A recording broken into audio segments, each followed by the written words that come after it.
And welcome back to another episode of Patriarchy Principles, the podcast where we delve deep into faith, family, and leadership in today's crazy, wild, and complex world. Designed with fathers and families in mind, we aim to illuminate the principles that guide us in protecting and providing for our loved ones, not just spiritually, but in every facet of life. Grounded in values of integrity, responsibility, and personal growth, we explore what it means to lead with purpose and enlightenment.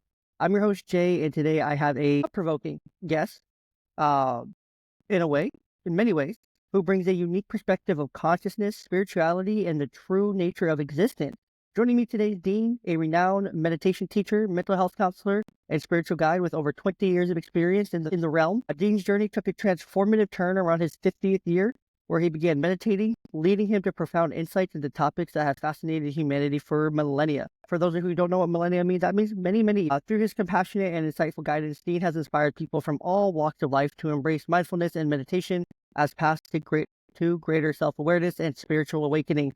There's a lot of similar sounding words here, so I apologize, everybody. His work seeks to dispel information and move beyond superstition and mysticism, aiming to usher in a new age of enlightenment, which we all need, let's be real.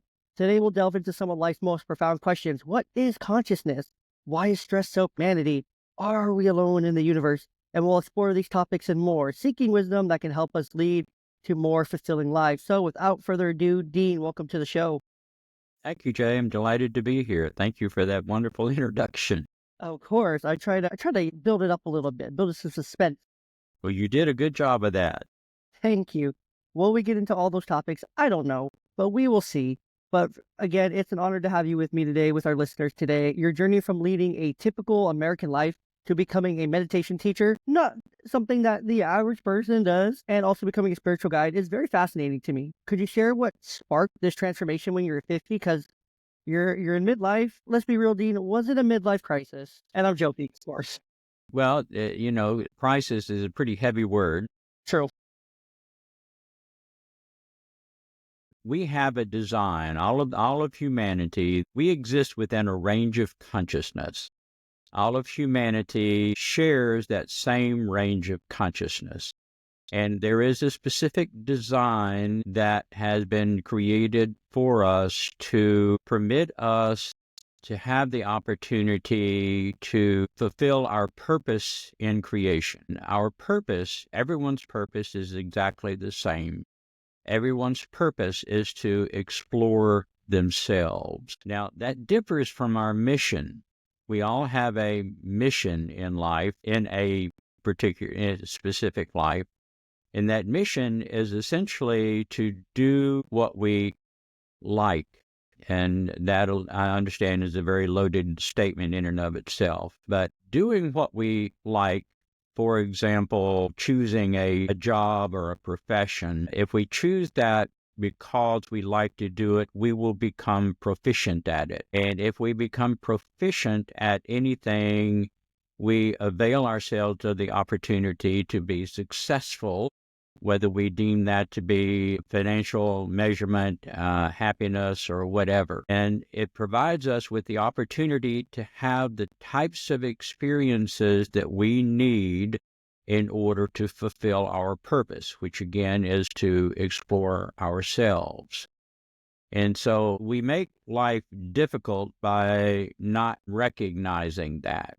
The design also requires us to create, from the moment that we are born, when we process our first thought, we are designed to create a hierophant. And a hierophant is nothing more than a false perception of self. And you can call this hierophant an identity, you can call it an ego. It's all the same thing, just different words for the same condition that we create. We create this hierophant by having experiences. We're all motivated, and all of consciousness throughout all of creation is motivated to get more of what we like.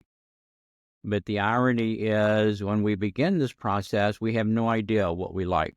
And so we're essentially we're a clean slate. We're a clean canvas. And on this canvas, we can paint anything that we want to. And our evolution is a spiritual evolution rather than the physicality. The physicality is easy for us to see, but it really has nothing to do with the concept of evolution. We have multitudes of experiences, and with every experience, we're obligated to make a decision. That decision, very simply, is in and of itself a complete emotion. That decision is either this experience that I'm having right this minute feels good and I like it and I want more of it, or it doesn't feel good and I don't like it. I don't want any more of it. And so we learn by analogy, we learn by trial and error, by comparison and contrast. And so every time that we have an experience, we're obligated to make this decision about whether it feels good or doesn't feel good. And if it feels good, we consider that to be a reinforcement of this hierophant that we've created. If it doesn't feel good, then that is in and of itself stress, because it challenges the authenticity of this hierophant that we create. And the hierophant is constantly being modified. Every time that we have a new experience, we modify this hierophant in order to try to create a hierophant that we deem to be perfect, that will get us more of what we like every time. And that's not possible because the very nature of a hierophant is it is erroneous. It's false. It's a false perception of self. And so we are tasked with every incarnation to create a hierophant until we get to a point of awakening. And awakening is a misunderstood concept. It is nothing more than that point that you get in your life when you realize that all the stuff that I've been doing isn't bringing me greater happiness, even though I perceive it to maybe financially successful or whatever the criteria is. And we have that awakening that we're not getting happier by doing what we're doing. And we are tasked at that point to begin looking around and searching for alternatives. And the alternatives are always available to us to begin to redirect our efforts instead of trying to manipulate the world to give us more of what we like, to invert that same awareness that is the tool that we use to try to manipulate the world inwardly.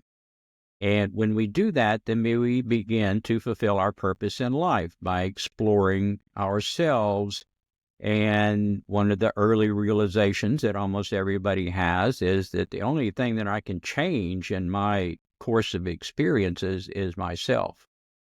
And so we begin to heal. We begin to heal the distortions that we have added to our physicality, to our emotional baggage, and I'll explain that in a minute too. Okay.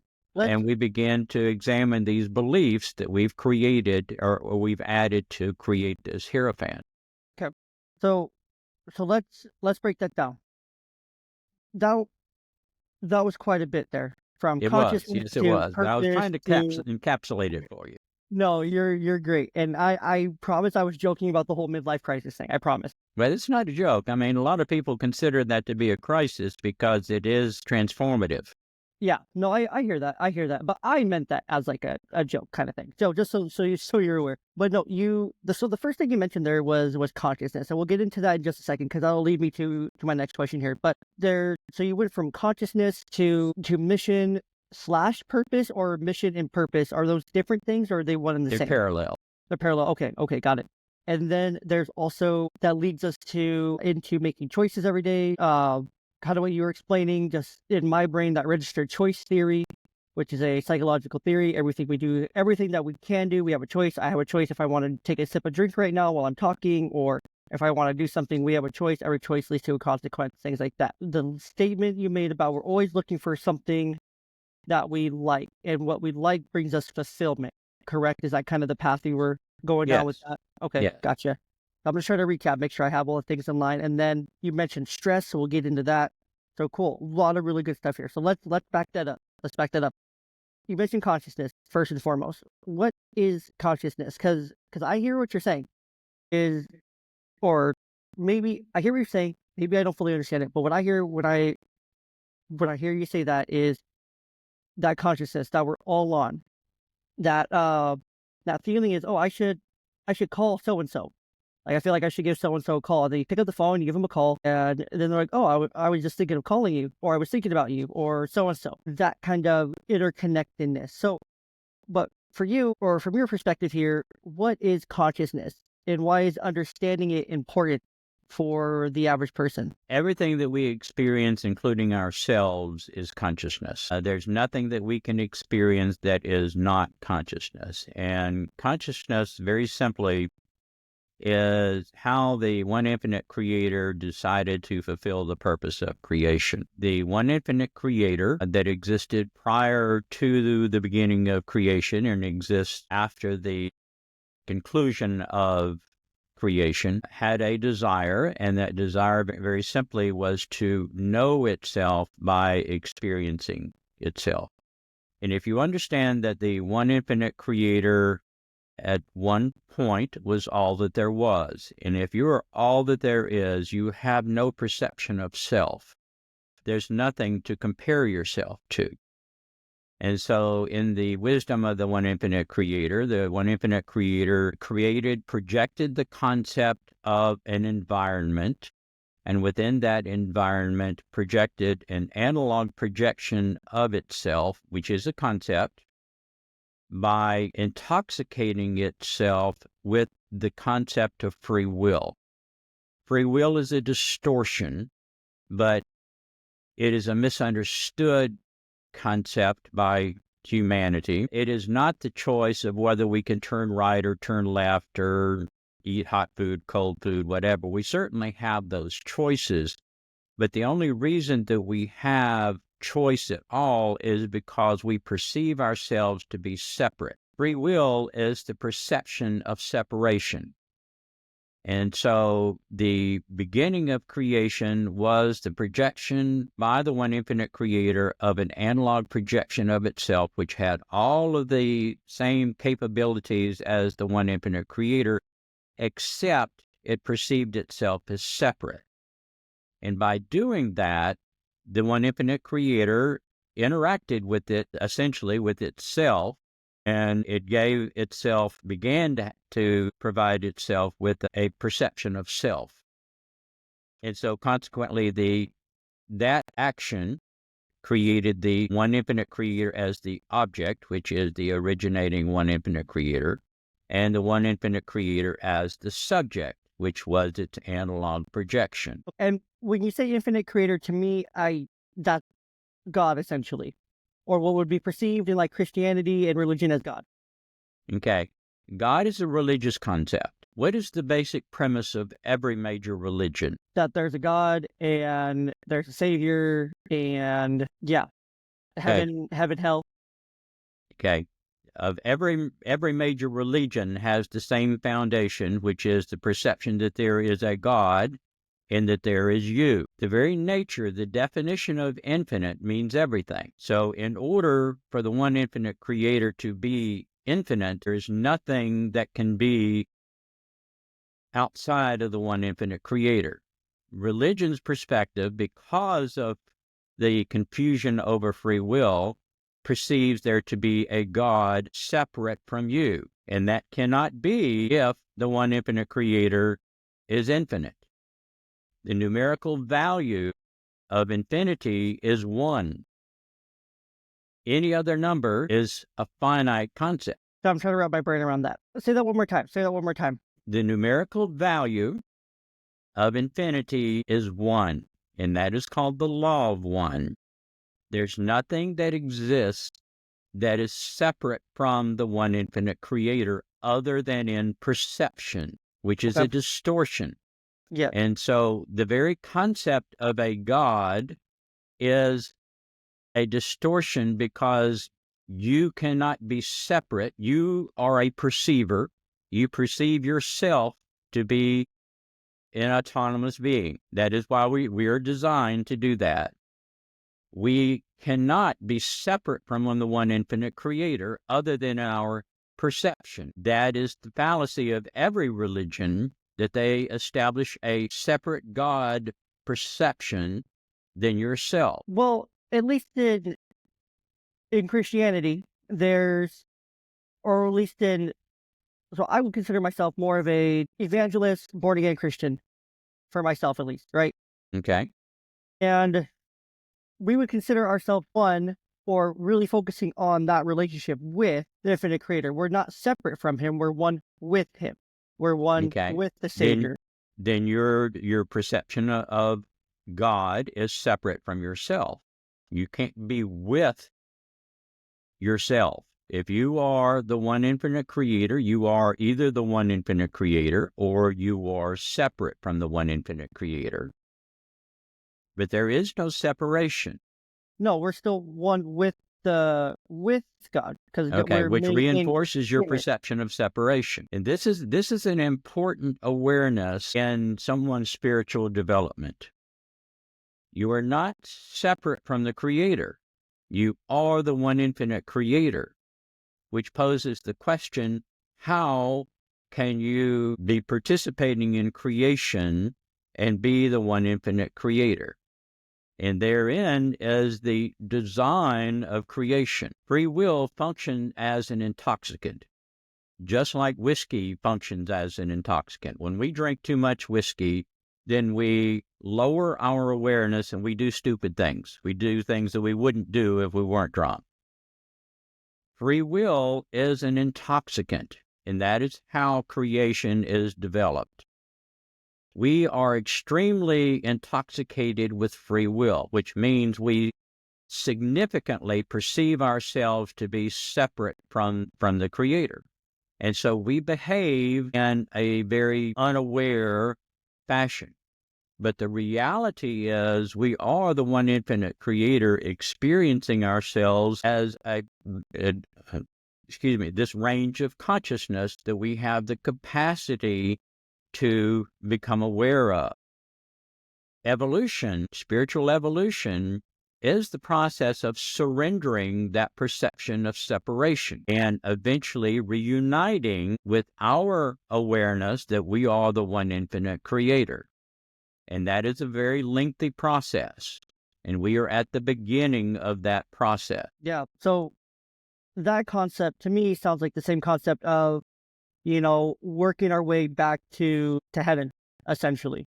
Is that we're trying to work our way back to that place, to where we work through our life back to that place of that being with God again. Okay, therein again is that perception of separation, because you cannot be with the one infinite creator if you are the one infinite creator. But we're not all God. We're not all I'm sorry? God. We're not all God. Yes, we are. Well, no, we're not. We're made in the image of God. That's the problem with the concept of God. God, by the very nature of its definition, requires separation. Yeah. Well, so the Bible created Adam as the first man, right? On earth, placed Adam in the Garden of Eden, then created Eve from Adam's rib, Adam's side. They were companions. They got, like you said, they got intoxicated with the value of free will and choice. They made poor choices. They got cast out. They lived a world, created, repopulated Earth, humanity, and humankind, as from a Christian perspective, my perspective, was created then after, and everything after that in the Bible came then after. But that was the basis of creation, or at least human creation was then after that. So yes, we were separated from that because of the fall of Adam, because of the fall of man. We were one with God. We were one there in the Garden of Eden. Adam was there in the Garden of Eden. Eve was one there, right? So we were one, but because of our choices and our intoxication with free will and choice, we decided, oh, we're better than this. We're going to go off and be our own. So I see what you're saying there, is that we got intoxicated with that over time more and more, that we feel further and further away, but we're also still in this consciousness, so we're still one with God. But we're not all the one infinite creator in ourselves. We're all on that same stream of consciousness, and we're all working our way back to that God, but we are separated as man because we're man. God is the infinite creator. Well, see, there, in your introduction, part of your introduction was my effort to provide humanity with information to surrender to reach a new age of enlightenment, to surrender the perceptions of mysticism and superstition. The very nature of what you're describing in the biblical references to the garden is all separation. It's Yeah, all the result of the perception of separation, a lack of information. You're the one infinite creator. You are the one infinite creator. There is no separation between you and the one infinite creator.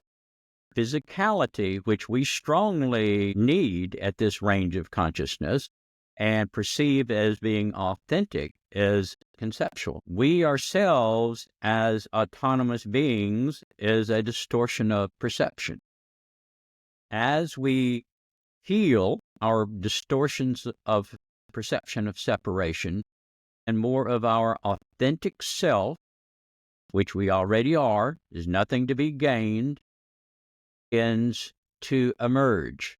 And so consequently, we become fully aware of our creatorness. The only thing that keeps us separated is our perception of separation from the creator.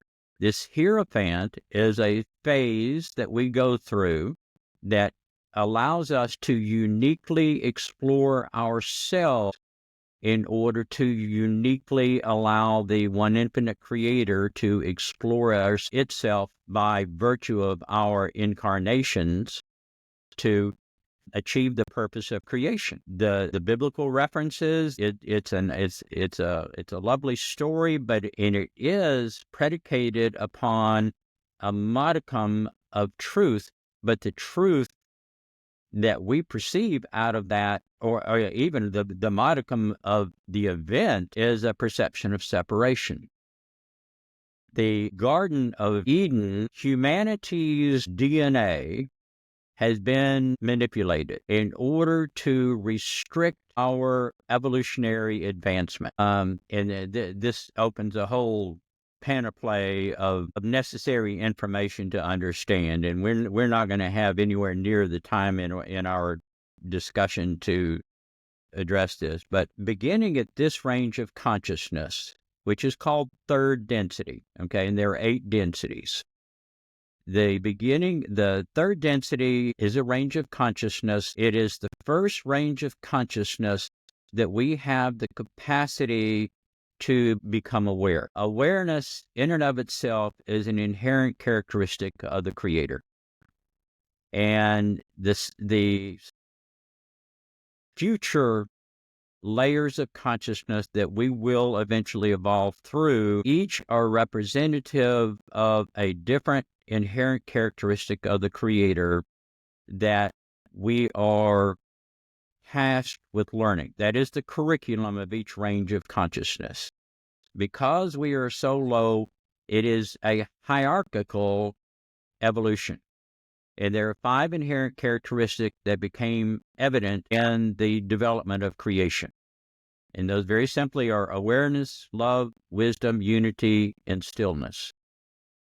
We are tasked with coming awareness in this range of consciousness because it is hierarchical, only because it is a step-by-step process. We have to become aware. We have to build the foundation before we can build the walls. We have to build the walls before we can build the roof, and so forth. Awareness is foundational to our evolution through the creationary process, through the enlightenment process. And so that's why we are tasked with awakening, becoming aware, and eventually becoming awareness. We have to do the 3rd grade work before we graduate to 4th grade. Can't do the 4th grade work if you don't learn what you're supposed to learn in 3rd grade.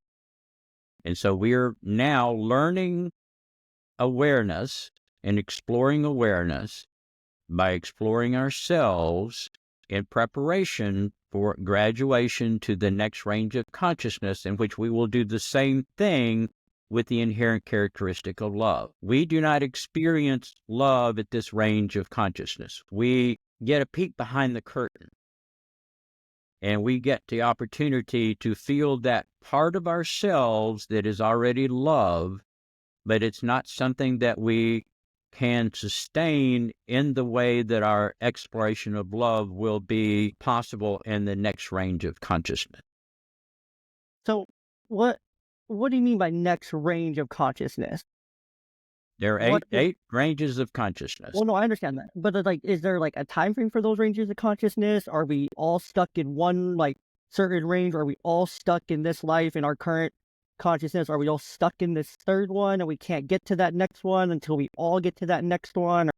No, there's no group graduation. It's an individual process. At this range of consciousness, we begin as an autonomous, the perception is an autonomous being, So and we will everyone's at a different one then. graduate still with Everyone's that at a different one. perception of autonomy. So everyone's at a different range then. Or No, everyone's at a everybody has the same range. It's exactly the same range, but we have criteria. We have certain curriculum that we have to fulfill in order to move to the next range of consciousness, but it's an individual journey. It's not a group journey. It will become a group journey as we near the end of the next range of consciousness, because part of the curriculum is that we will surrender our perception of autonomy and become what is called a social memory complex. Now, the social memory complex still will have a perception of relative autonomy, but it will be what we perceive to be a group. And the balance of our evolution will be the continuation of that surrendering of our perception of autonomy and separation. And each phase of our integration to a greater degree with other consciousness eventually leads us to the reunification with the Creator, because we surrender our perception of separation and all becomes one again. But it's only in our perception of separation that allows us to explore uniquely this range of consciousness from the perspectives that we have the capability of enjoying. Yeah, so you mentioned that part, giving up our own self, our own autonomy and whatnot. That to me in Christianity sounds like, oh, I'm giving up my life, I'm giving up the person I was behind, or getting baptized and giving up that autonomy, giving up who I was to start this new life and walk with Christ, just walk with God to move forward, kind of thing. That's But giving up. you're everything that you mentioned there is the perception of something that is separate from the Creator. Yeah, but you just Christ mentioned that consciousness. we give up that autonomous view of self, that we're something separate. We accept, Christ into our hearts. We accept that He died for us. We accept that we're imperfect beings. We accept that we're man, that we're imperfect, that we sin, and we accept this love and this gospel and this the Savior into our heart, into our life, so that we can be saved, so that we can return to the Creator. We give up who we were to start a new path forward, a new phase of life, essentially. So you're describing that you change the beliefs that you've incorporated into your hierophant, but you still maintain another hierophant, another false perception of self. All you're doing is substituting beliefs. Well, we're taking in essentially, yes. But we're taking in the beliefs that essentially God would want us to have based on biblical preferences, based on Again, Bible. your reference to God being a separate person. Yes, because we are not God. We cannot be God. We can try to be But like see, God. therein you just only- reinforce your perception of separation. There was only one man who was fully God and fully man, and that's Jesus. There was only one person that was fully God and fully man. He was the only one that was not separated from God the Father, because He is God the Father. I'm not trying to argue with you. I'm just trying to point out that your statement is predicated on the perception that you are separate from Jesus, that you are separate from God, that Jesus is separate from God. No. Okay, well, who are you? You're reinforcing your perception of We're separation. just man. Yes, because I am separate. I cannot be like God. I will never be like God. I will never be God. Because I sin, I'm imperfect. I can't move mountains. I can't create worlds. I can't create universes. I can't do all that. I'm just a man. That's all I am. All I can do while in this life is, talk and work and, find things that bring me joy and fulfillment in life, right? And good things. And try to live a life and do a walk with Christ that would be, something that would be hopefully good enough to allow me back into heaven, to be with God again. in the end? And what do you do when you're in heaven? That's a great question. I don't think any of us know. Well, I can tell you there is no place. See, that's part of your perception of separation is the belief in the authenticity of the physical. And what you're describing as heaven in any variation is the perception of the authenticity of the physical. We will evolve in the next range of consciousness. Part of our evolution is to surrender that perception of the authenticity of the physical. And we are, you and I, and everyone listening to this right now, is analog projection of our metaphysical self. Our metaphysical self predates us and postdates us as an enduring entity that will complete the process of our evolution, which is synonymous with the enlightenment path. We have existed in many different forms as analog projections of our metaphysical self. We will live a lifetime. We will learn what we're supposed to learn in this lifetime or what we can learn. We will die. We will reintegrate with our metaphysical self, and we will do it again until So, such. what do you mean so after death, so when we die, what happens then? So when we die, you're essentially saying, Your spirit reintegrates with your metaphysical self, and what you have learned about the inherent characteristics of the Creator is the only thing that's preserved and either adds to or subtracts to the consciousness pattern that is our metaphysical self, and either moves us farther along the evolutionary path or perpetuates our need for additional curriculum learning at this range of consciousness. We have anecdotal evidence of this by virtue of anybody that has experienced an NDE or a near-death experience, and they have experienced what they invariably experienced is the journey back to the reintegration with their metaphysical self. And they have not, by definition, they have not fully integrated with their consciousness pattern, with their metaphysical self, because it wasn't time for them to do that. And the lights that they invariably see are simply transition points where they surrender their attachment to their physical body. The average human has incarnated over 3,000 times, some as many as 8,000. And out of each incarnation, we have incarnated in a variety of bodies and social situations that provide us with the opportunity to learn, to explore ourselves by virtue of having the characteristics of that body type in that social environment. And it is only through this, the only purpose of that is the intensity of the experience of the physical world that allows us to explore ourselves as completely and deeply as is possible in this range of consciousness. That same methodology will continue in the next range of consciousness until such time as our beingness no longer recognizes the authenticity of the physical. And it is that point that we cease to incarnate. But we continue with our consciousness pattern that at that point will have integrated with other consciousness patterns to form this social memory complex. so a lot of this, what you're saying here, to me sounds like bits and pieces of different theories here. One of the big ones here that I keep hearing and keep thinking about is simulation theory. Is that we're in the simulation, we keep doing it over and over again, and that metaphysical self is essentially our non-physical being, right? Metaphysical would also be like non-physical being. It's just our Where it's a spirit, essentially. consciousness pattern. But it's our spirit, essentially. It's a soul, spirit, consciousness Soul, pattern, spirit. but the consciousness pattern takes it out of the mysterious. Okay. So is what you're talking about here all parts of simulation theory? Is that kind of what you're getting at here, or? But we are the simulation. There is no simulation. That is the nature of creation's exploration of itself. There's not a simulation. So you're saying after we die, we just reincarnate when we come back? We will reincarnate again, either in third density or fourth density, depending on our degree of advancement along the evolutionary path. According to what, though?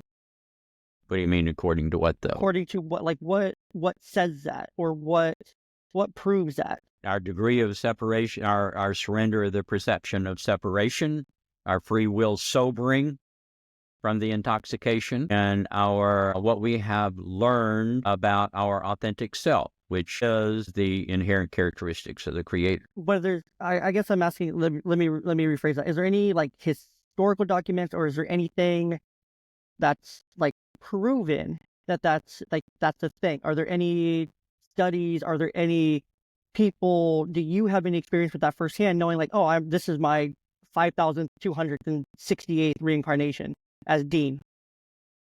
I haven't had any other incarnations as Dean. I've had other projections as my metaphysical self, but this is the only projection of Dean that I have had, because it is a unique opportunity to explore myself. We have incarnated as males, we have incarnated as females, we've incarnated as white Americans, we've incarnated as Black Americans, we've incarnated as brown people, every wealthy, we've been poor, we've been the victim, we've been the oppressor, we've been every possible combination of experiences to diversify the lens that we have had available to explore ourselves.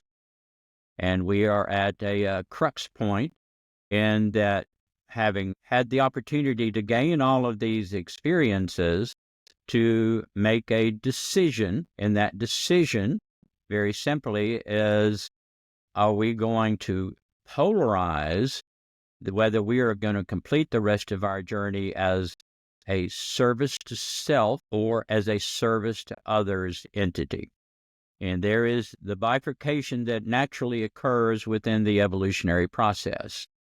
If we have developed a hierophant that we are very fearful of surrendering because we perceive that's who we are, then it is most probable that we are going to polarize along the service to self path. Have been able to surrender our perception of separation and recognize the fallacy of the distortion of a perception of self as a hierophant, and have begun the process to surrender that significantly, that hierophant, then we are aligning along the service to others path that is deemed to be the most direct path back to the Creator. Those choosing service to self are antagonists to the service to others path, because it is considered to be the indirect path. You can't be separate from the Creator and be the Creator at the same thing, which again is all perception. And those choosing to polarize the balance of their foreseeable evolution along the service to self path will reach a brick wall that literally they cannot go any further, because you can't be separate and one with the Creator.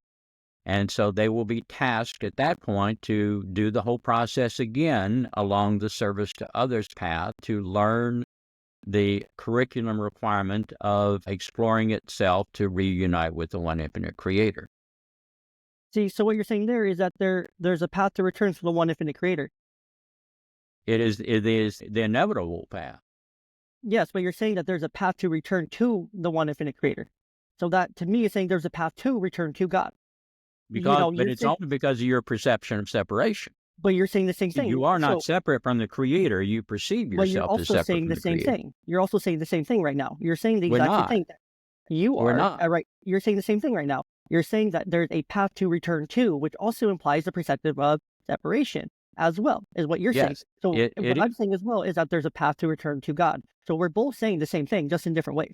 We're both saying the same thing, different ways. To me, that's what I'm hearing, is that you're saying there's a path to return to the one infinite Creator. You either take the path of self, or you take the path of service to others, which in Christianity, same thing. You either take the path and you live a life where you're just selfish and you're not about God and you're not about Jesus, and you didn't learn, you didn't have the opportunity or whatever, and you chose not to accept Christ and you chose not to have that walk, or you choose to accept this path of Christ and God, and you are of service to others. You are Christ-like. You are loving. You are kind. You do eat all the fruits of the Spirit. you're patient, you're kind, loving, you're obedient, all the different fruits of the Spirit. There's so many. Look in Proverbs, you can find all of them.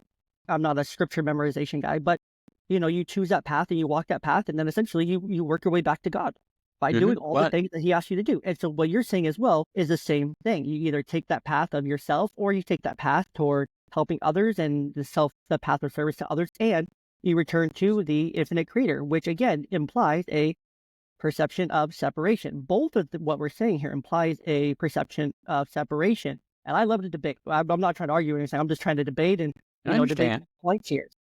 I'm delighting in our conversation. I am as well. So Yeah. Okay, so what was Jesus's function? Jesus' function Why was he here? well, because man fell through Adam and Eve, right? Adam and Eve, they fell. They got cast out of the Garden of Eden. They had to be in the world, right? They sinned, and where humans are the payment for sin, all sin leads to death, right? To overcome the grave, we needed a savior.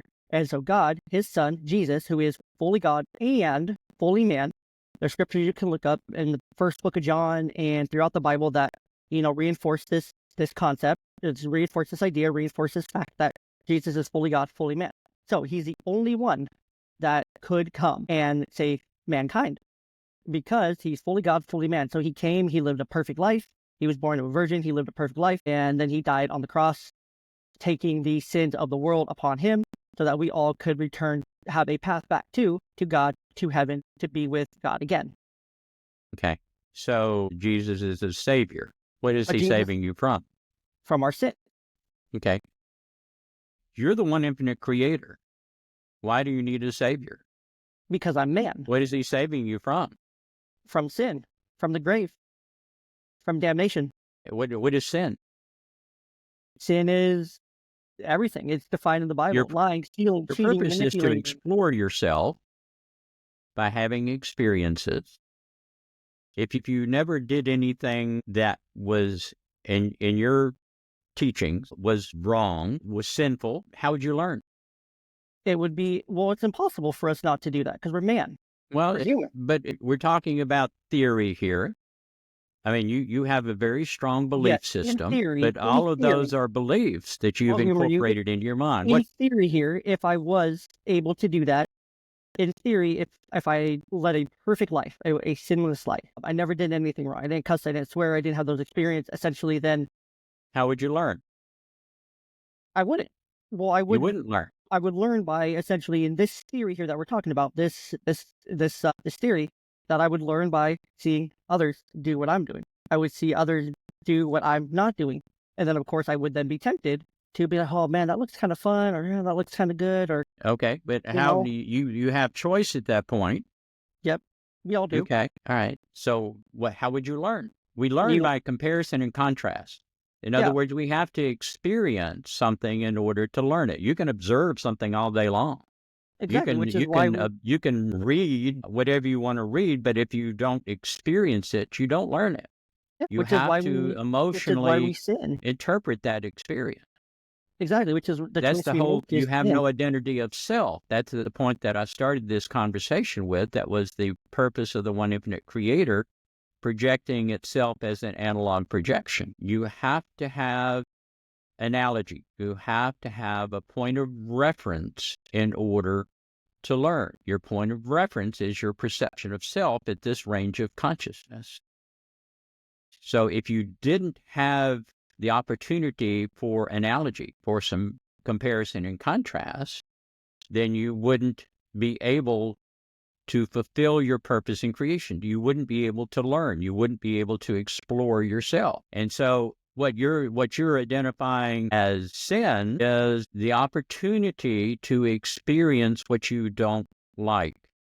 Now, your reaction, I'm going to anticipate, would say, well, if I'm just living a sinful life, there are people that find that very pleasurable.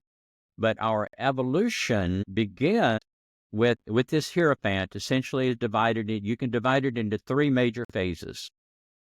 The phase that most of us begin with, and I'm not talking about in this particular lifetime, I'm talking about the beginning of our evolution, is identified just as a immediate gratification stage. In other words, whatever we desire, we want right that minute, which you can look at infants as that. Yeah, Whatever we they want want instant at that time, gratification. they want it then. And in particularly toddlers, Mhm. you obviously have children, Oh, I know. and everybody that has raised children, they know that one night they put that little angel to bed, and the next morning, Tasmanian devil awakens, and that's when they've reached their toddler stage, that transition overnight. Well, that same need for immediate gratification can be continued throughout our lifetime if we don't call it just maturing in our awareness. But as we mature, then that immediate gratification begins to dissipate, and we enter into the social phase. And the social phase are all the things that we're taught by family, friends, so forth, that give us the opportunity to interact with them more on a mature level, more on a mutually caring level. In other words, we become aware of other people's and their needs, and we're willing to help them to begin to polarize towards that service to others path as we mature throughout our range. And these are each of these is its own spectrum. The social phase is where we begin to surrender those perceptions of separation and those beliefs that motivate us to seek immediate gratification. This is the needs of the many outweigh the needs of the few in the popular philosophical aphorisms, until we get to that awareness level where we become, by our very nature, more of our authentic self, and we begin to behave not because we've been trained to behave, but because it who we are, ethically, with integrity, with morality, all of those qualities that we deem to be valuable in an individual in our society. That's not something that is taught. That is something that we become, because our surrender of separation is predicated upon consideration of others. Now, the more basic stage, we become aware of the nature of our existence. We begin to question and eventually surrender the authenticity of our perception of basic things like I am a white male. When you feel that you're really not a white male, that this is just an experience that you're having, as well as other considerations that are even more fundamental than that, then when you begin to feel your creatorness. And when you begin to feel your creatorness, then the stresses of living a lifetime essentially fade away. And when you do that is when you begin to experience that your Christ-like nature, your Buddha nature, whatever you want to refer to it. That is when you realize the impermanence of everything that we experience as humans. And that is when you have become awareness. You literally have become awareness and recognize the quality of awareness rather than as a tool for you to use. And it is at that point that you have demonstrated your preparedness for graduation to the next range of consciousness. No, it's all very interesting. In the end, here, close this up. Different perspectives are okay. I was very interested in learning about your perspective today, comparing it, contrasting it. I think it was a great discussion overall. I'm not mad at you, Dean. I still think you're a great guy. Well, I think this was a very fun conversation. we're sharing information. Exactly. And I think this was a very fun conversation, very differing perspectives on key issues, and we were both able to share our perspectives. And, it's really, really at the end of the day, at the very, very end of the day, our very last breath, we'll see, right? We'll see what happens next. Well, let me, if I may put a plug, if for you or any of your listeners that are interested, one of my books is available at your local bookstores, called The Enigma of Consciousness. a spiritual exploration of humanity's relationship to creation. And it explains much of what we've talked about today, how creation began, how creation was developed, the 8 ranges of consciousness are described and how they function, what their purpose is, as well as how and why we create this hierophant. It explains the reality of who the Buddha was, who the Jesus was, what Christ consciousness is. There's a whole chapter on Christ consciousness. Gotcha. And Very I cool. highly recommend that you undertake the task. Very cool. I'll have to check that out. Well, Dean, again, this has been a really fun conversation, one I was not expecting to have today, but I'm really glad to have it. I think it's always so fun to have these conversations and to go back and forth and to debate and to point, counterpoint, punch, counterpunch kind of thing. And it's really, really fun. It's really entertaining for me. I had a delightful time talking to you today. So thank you so much for sharing your insights with me today, with my listeners. Your exploration of consciousness and purpose provides really valuable guidance overall for anyone seeking deeper meaning and fulfillment in life. For our listeners who want to learn more about Dean's work and delve further into these topics, you can visit his website, deangraves.org.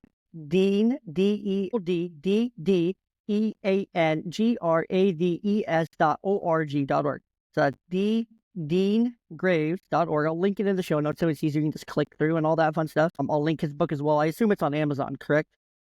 All my books are on Amazon. The Enigma of Consciousness is available at your favorite bookstore. Okay, perfect. I'll link that in the show notes as well. Dean, your mission to provide accurate and truthful information about humanity's true purpose in creation. Love it. Love what you're doing. Love the work you're doing. Love this conversation. Again, Dean invites everyone to awaken, become aware, and fulfill this purpose by moving beyond prevailing misinformation and preoccupation with superstition and mysticism. So if that's something you're into, if that's something you want to learn more about, feel free to reach out to Dean, check his website out, all that fun stuff, and give this thing a listen again, or go check out his work. And thank you all for tuning in to Patriarchy Principles. Remember, leadership begins with self-awareness and a deep understanding of our place in the world. Let's continue to seek truth, grow in wisdom, and lead our families and communities with enlightenment and compassion. Until next time, stay steadfast in your journey, cherish your loved ones, and lead with purpose.